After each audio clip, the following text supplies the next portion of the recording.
नमस्ते दोस्तों, मैं प्राजक्ता योग विद्या चैनल में आपका फिर से एक बार सहर्ष स्वागत करती हूँ। दोस्तों, आज का हमारा टॉपिक है योगा फॉर बिगिनर। आजकल के लाइफस्टाइल को अगर हम देखेंगे तो कई सारे लोगों को स्वास्थ्य संबंधी समस्याएं होती है। इसके अलावा हमारे खान पान में भी काफी चेंजेस आए।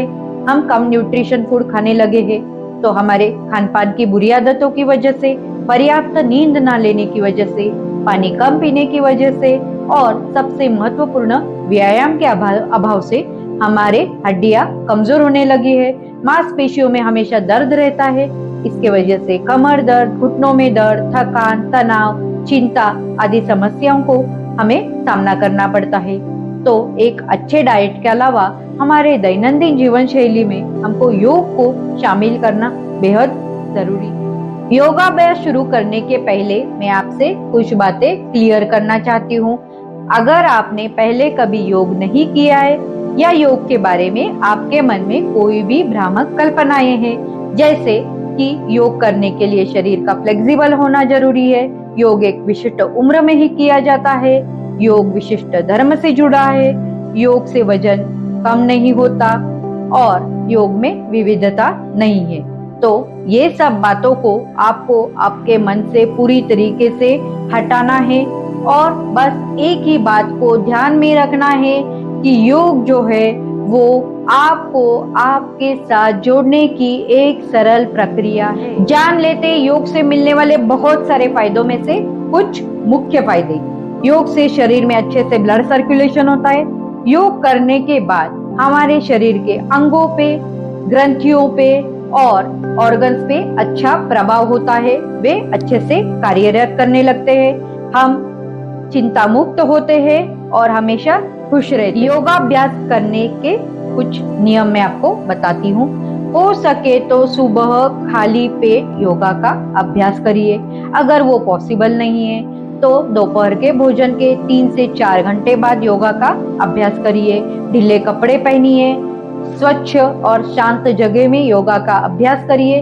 अपने क्षमता के अनुसार इसका अभ्यास नियमित रूप से और सही तरीके से करिए। तो चलिए दोस्तों, एक हल्की सी मुस्कान के साथ हम शुरू करते योगाभ्यास। हम ऐसे सिंपल आसन आपको दिखाएंगे जिससे बिगिनर्स भी आसानी से कर सकते हैं। दोस्तों, बिगिनर्स योगा में हम पहले करेंगे स्टैंडिंग योगा पोजेस। पहले हम करेंगे ताड़ासन। इससे क्या होगा, हमारा टॉप टू बॉटम बॉडी को हम 1 सेकंड में एक्टिवेट करेंगे और योगा का अभ्यास शुरुआत करेंगे। दोनों पाँव को इस तरह से मिला के रखिए। दोनों हाथों को साइड से लेते हुए इंटरलॉक योर फिंगर्स और पाम को ऊपर की तरफ, आसमान की तरफ स्ट्रेच करना है। पेट को हल्का सा अंदर लेना है। हाथों को कान से थोड़ा पीछे लेने की कोशिश करनी है। अब सांस भरते हुए धीरे से अपनी एड़ी को ऊपर उठाइए, ताड़ासन। अब सांस छोड़ते हुए धीरे से पाँव को नीचे लेके आइए। इस क्रिया को आप 5 से 10 बार करते हुए ही योगा का अभ्यास शुरू करेंगे। अब हम पहला आसन करने वाले हैं त्रिकोणासन। इस तरह से दोनों पाँव में अंतर लेना है, अराउंड 3.5 से 4 फुट तक का। दोनों हाथों को इस तरह से शरीर के बाजू में रखेंगे। लेफ्ट फुट को एग्जैक्टली 90 डिग्री आउट और राइट फुट की उंगलियों को हल्का सा अंदर की तरफ टर्न करना है।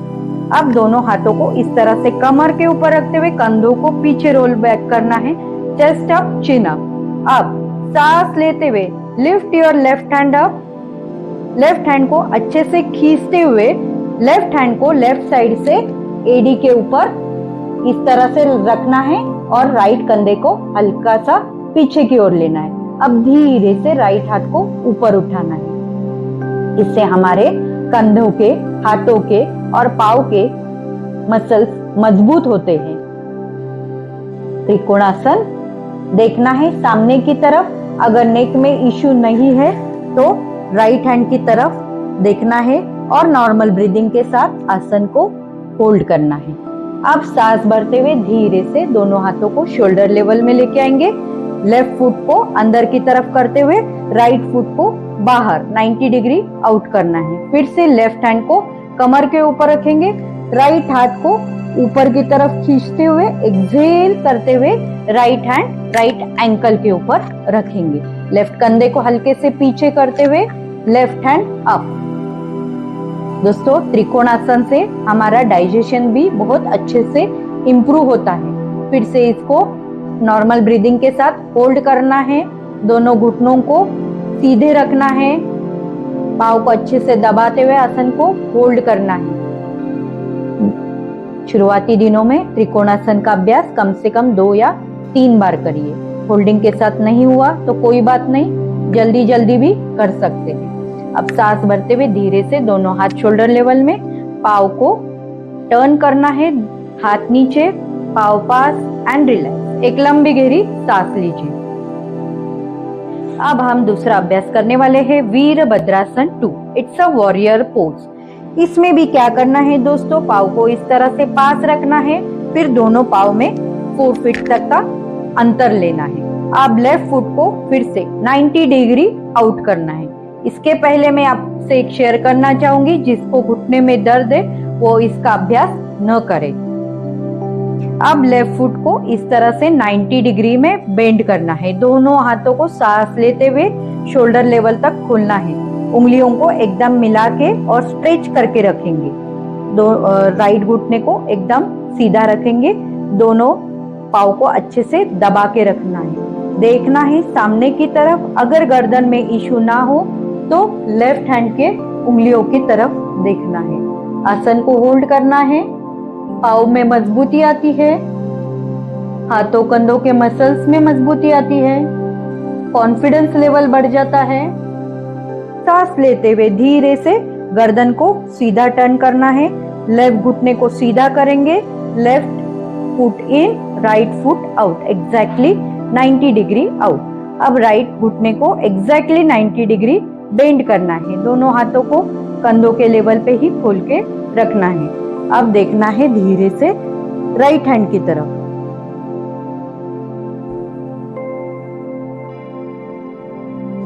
इस आसन को भी दोस्तों आप 2 से 3 बार हर एक साइड से करेंगे। अब सांस भरते हुए धीरे से घुटने को सीधा करेंगे। धीरे से राइट फुट टर्न, हाथ नीचे, पाँव पास। एक लंबी गहरी सांस लेकर छोड़ दीजिए। दोस्तों, अब हमारा अगला आसन है अर्ध चक्रासन, स्टैंडिंग पोज में। मैं साइड व्यू से आपको दिखाऊंगी, पर पहले एक बात शेयर करूंगी कि जिनको वर्टिगो या चक्कर आने जैसी समस्या है, हाई बीपी है, वो इस अभ्यास को अवॉइड करेंगे। दोस्तों, अर्ध चक्रासन बैलेंसिंग टाइप का आसन है, तो पाँव मिले हुए नहीं रहना चाहिए। शुरुआती दिनों में प्रैक्टिस के बाद आप पाँव को मिला के रख सकते। अभी पाँव में 1 फीट का अंतर रखना है। पाँव घुटने में से सीधे, पंजों को अच्छे से जमीन को दबाते हुए रखेंगे। अब दोनों हाथों को इस तरह से लोअर बैक के ऊपर रखेंगे। उंगलियां जमीन की तरफ फेस करके रखेंगे। कंधों को पीछे रोल बैक करना है, चेस्ट अप, चिन अप। अब सांस को बाहर छोड़ते हुए धीरे धीरे अपनी क्षमता के अनुसार बैक बेंड में जाना है और नॉर्मल ब्रीदिंग के साथ आसन को होल्ड करना है। सांस लेना है और सांस छोड़ते छोड़ते धीरे धीरे पेट को आगे पुश करते हुए बैक बेंड में जाएंगे।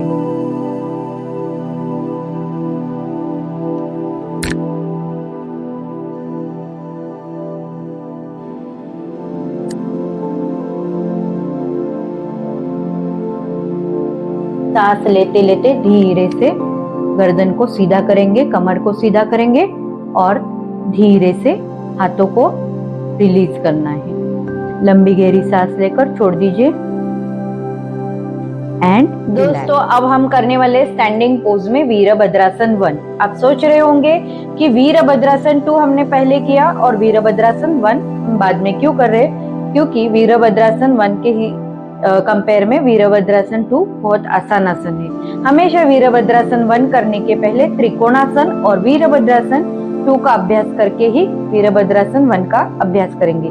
दोनों पाँव में 4 फुट का अंतर रखना है। लेफ्ट फुट को एग्जैक्टली 90 डिग्री बाहर की तरफ टर्न करना है। दोनों हाथों को कमर पे रखते हुए कमर को सेंटर में लेना है और सांस भरते हुए धीरे से दोनों हाथों को ऊपर की ओर खींचना है। अब सांस को बाहर छोड़ते हुए आपका पूरा बॉडी लेफ्ट साइड में टर्न करिए।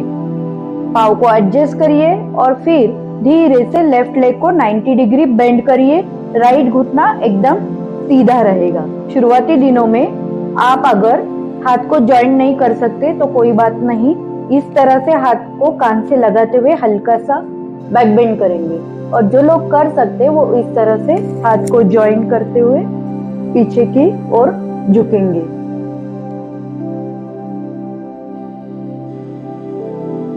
सांस भरते हुए पहले घुटना सीधा, पूरे बॉडी को सीधा करेंगे, हाथ को धीरे से नीचे लेके आएंगे। अब हमारा राइट फुट 90 डिग्री टर्न करेंगे, दोनों हाथों को कमर के ऊपर रखेंगे। सांस भरते हुए lift your both hands, turn your entire body towards the right side, bend your right knee and go into back bend. Normal breathing के साथ आसन को होल्ड करेंगे। आसन रिलीज करते समय पहले घुटना सीधा करेंगे, बॉडी को सामने लेके आएंगे, धीरे से हाथ को नीचे लेके आएंगे, पाव पास एंड रिलैक्स। लंबी लंबी सांसें लेकर छोड़ दीजिए। दोस्तों, इसे हाई बीपी, हार्ट पेशेंट या नी प्रॉब्लम वाले बिल्कुल नहीं करेंगे। अब हम अगला आसन करने वाले हैं उत्कट आसन। उसके पहले ये आसन किसने नहीं करना है ये मैं आपको बताती हूँ। जिनकी नी सर्जरी हुई है, घुटने में बेहद दर्द रहता है, वो लोग इस आसन का अभ्यास बिल्कुल टालेंगे। इसे चेयर पोज भी कहते हैं। इससे हमारे घुटने बहुत स्ट्रांग होते हैं और शरीर जब आसन में फाइनल पोज में आते हैं तो शरीर का आकार चेयर के जैसा दिखता है। तो दिखाती हूँ मैं आपको। पहले फ्रंट व्यू से दोनों पाँव को इस तरह से पास में लेना है और सांस भरते हुए धीरे से दोनों हाथों को साइड से लेते हुए ऊपर की ओर खींचना है और इस तरह से कमर को पीछे की ओर पुश करते हुए, घुटनों को मिलाते हुए, नजर को सामने रखते हुए आसन को नॉर्मल ब्रीदिंग के साथ होल्ड करना है। आसन रिलीज करते समय पहले घुटनों को सीधा करेंगे, सांस छोड़ते हुए हाथ को इस तरह से बाजू से नीचे लेके आएंगे। अब मैं आपको साइड पोज में दिखाती हूँ। दोनों पाँव मिले हुए रहेंगे, दोनों हाथों को साइड से ऊपर लेके आना है, सांस छोड़ते हुए बटक्स को पीछे की ओर पुश करते हुए इस तरह से बैठना है, चेयर में बैठे जैसे देखना है सामने की ओर। घुटनों को और पूरे पाँव को बहुत मजबूती देता है, कंसंट्रेशन बढ़ाता है। ये वेट लॉस के लिए भी बहुत अच्छा आसन है। सांस भरते हुए घुटने सीधे, धीरे से दोनों हाथ नीचे एंड रिलैक्स। दोस्तों, इसी तरह से आज का हमारा योगा फॉर बिगिनर्स पार्ट 1 समाप्त हो चुका है। जल्दी ही हम आपके लिए योगा फॉर बिगिनर्स पार्ट 2 का सीरीज लेके आएंगे। तब तक के लिए आप सभी बिगिनर्स को मैं एक रिक्वेस्ट करती हूँ, आप अपने अच्छे स्वास्थ्य के लिए अपने डेली रूटीन में इसे जरूर से शामिल कीजिए और भूलिएगा नहीं to like, share and subscribe the channel. धन्यवाद।